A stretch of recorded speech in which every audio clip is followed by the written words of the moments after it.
Um orador inscrito, o senador Flávio Bolsonaro. Boa tarde, presidente. Boa tarde, senador Magno Malta, compondo a mesa. Boa tarde, general Dutra, doutor Jerônimo, doutor Jorge. Eu já testemunhei, general, muitas manifestações da extrema esquerda, manifestações violentas, em especial no Rio de Janeiro, onde eles vinham usando explosivos, morteiros, coquetéis molotov, usando balaclava para não serem identificados, inclusive usando máscaras de gás já para enfrentar a polícia, inclusive fazendo transmissão ao vivo em muitos casos, presidente Arthur Maia, exatamente para chocar a sociedade pela violência que eles praticavam nesses atos, mostrando que eles tinham um papel estratégico e premeditado para atender aos interesses políticos partidários da extrema esquerda. Tudo absolutamente combinado, senador Magno Malta. Eu queria passar um vídeo aqui para lembrar, porque acho que a gente pode botar o vídeo, por favor. Eu acho que as pessoas perderam o parâmetro do que é uma manifestação violenta. Então é importante a gente rememorar o que é uma manifestação violenta. Legislativa do Rio de Janeiro. Assembleia do Rio.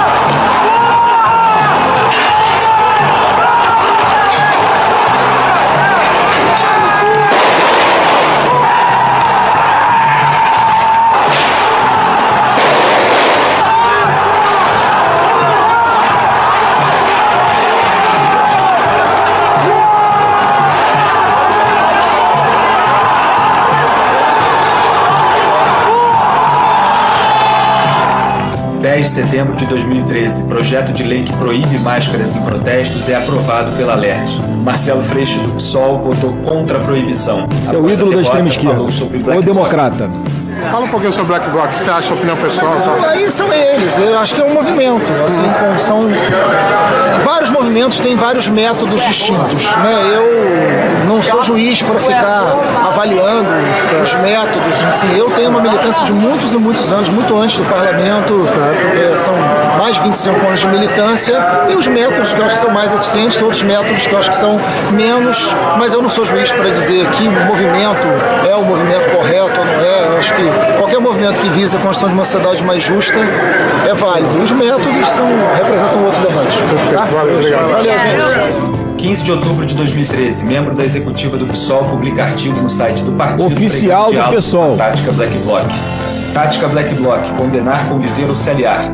Já no final do primeiro parágrafo, Edilson Silva cita o inegável charme político da tática. Lá no meio ele diz: não nos parece que o conceito da tática Black Bloc seja algo retrógrado ou mesmo indesejável em essência e propósitos originais.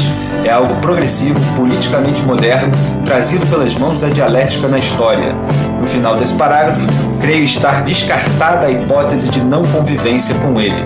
No último parágrafo ele escreve: não deve parecer utópico ou ingênuo demais querer ver os movimentos e partidos da esquerda coerentes como o PSOL dialogando com a tática Black Bloc, respeitando todas as táticas e o máximo possível as sensibilidades mais positivas da opinião pública e da consciência das massas, respeitando-a e sem capitular a ela, como defendia Lenin, ou disputando a hegemonia, como teorizava Gramsci.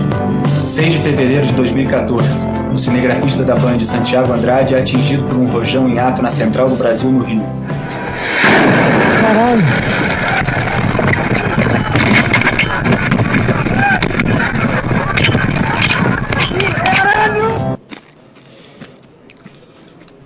Esse é o cinegrafista Santiago Andrade, que foi morto nessa manifestação da extrema esquerda. Então é importante, general, para a gente ter um parâmetro do que é uma manifestação violenta e o que não é. Primeiro a defender esse tipo de Black Blocs, como foram conhecidos, é a própria extrema esquerda, vem publicamente fazer a defesa deles. Só que eles são assim, senador Magno Malta. Dependendo de quem é o cadáver, eles se posicionam, se são a favor ou não são a favor de um movimento. Quando o cadáver é de alguém da oposição eleitoral deles, não tem problema, foi pela causa. Esse é o parâmetro de manifestação violenta que a gente tem que ter. E assim eu pergunto ao senhor, né? O senhor tem conhecimento de pessoas com esse perfil de Black Bloc no acampamento em Brasília? Senador Flávio Bolsonaro, boa tarde. Não, durante o período de acampamento até o dia 6 de janeiro, não houve ninguém com esse perfil identificado. Os acampamentos aconteceram em todo o país, não só em Brasília. Havia outros estados, inclusive em frente a organizações militares do Exército nas principais capitais. As Forças Armadas, à época, emitiram nota pela liberdade de manifestação, como tinha que ser, cumprindo a Constituição, inclusive em suas cláusulas pétreas, manifestações pacíficas.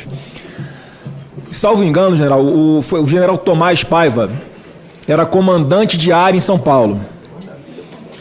Ele se opôs às manifestações em São Paulo, o senhor sabe dizer, não? A diretriz emanada pelo Comando do Exército é que as manifestações só seriam retiradas com ordem judicial. Então, obviamente, ele não tomou medidas porque tinha um vazamento constitucional, porque nada até aquele momento indicava que haveria manifestação violenta.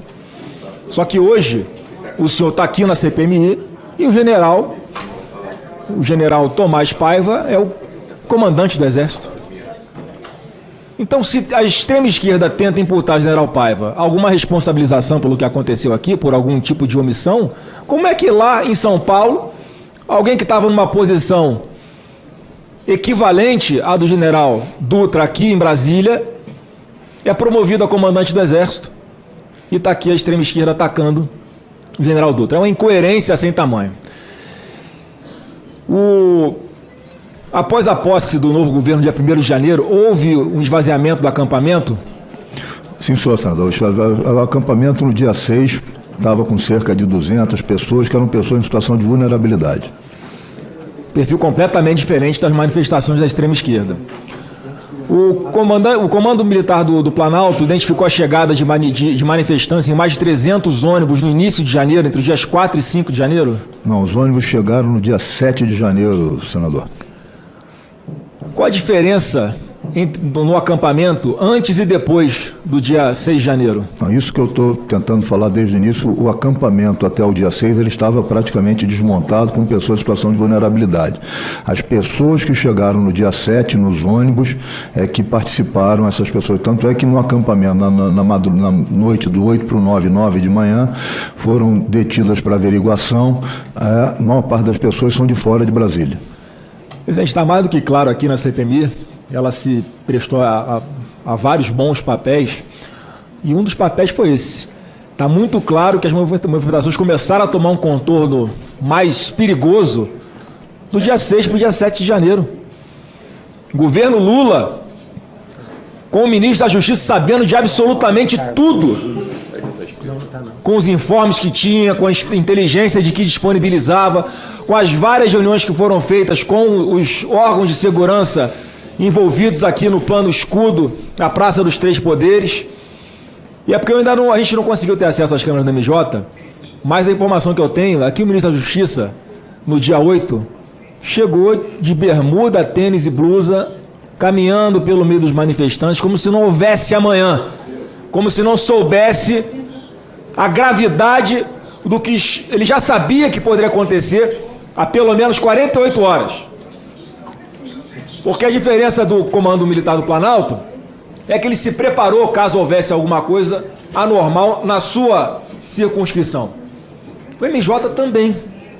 Só que não aconteceu no setor militar urbano, aconteceu na Praça dos Três Poderes.